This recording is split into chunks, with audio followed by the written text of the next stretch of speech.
Blood pressure বা উচ্চ রক্তচাপ বা আমরা হাইপারটেনশন বলে থাকি, এই রোগটা যাদের আছে, এটাকে অনেকে রোগ বলেন, এটাকে অনেকে সিমটম বলেন। তো এটা যাদের আছেন তারা সাধারণত 5টা ভুল করে।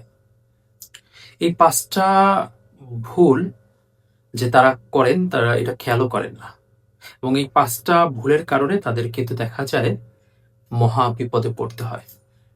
5টা ভুলের ভিতর প্রথম যদি আমি বলি, প্রথমে 1 নাম্বারই আমি বলবো, যখনই প্রেশার বাড়ার যে লক্ষণগুলো সেগুলো চলে যায় তার শরীর থেকে, তখন কিন্তু সে প্রেশারের ওষুধগুলো বন্ধ করে দেয়।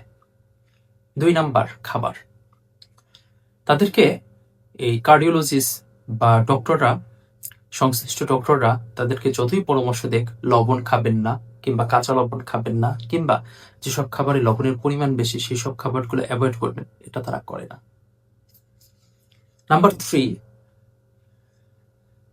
তাদের লাইফস্টাইলের চেঞ্জ করার কথা তাদের ডক্টররা সবসময় তাদেরকে পরামর্শ দিয়েছে, তারা এই কিন্তু লাইফস্টাইলে কিন্তু চেঞ্জ আনে না। নাম্বার 4, নিয়মিত রক্তচাপ বা প্রেশার মাপা উচিত, এটাও কিন্তু তারা মাপে না।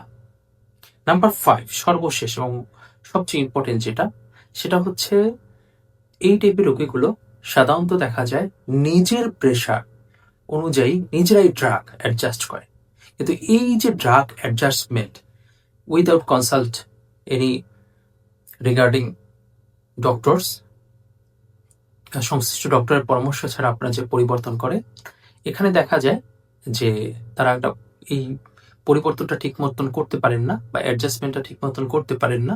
এই অ্যাডজাস্টমেন্ট যেহেতু করতে পারেন না ঠিক মতন, এই কারণে দেখা যায় একটা মহা বিপদে পড়ে।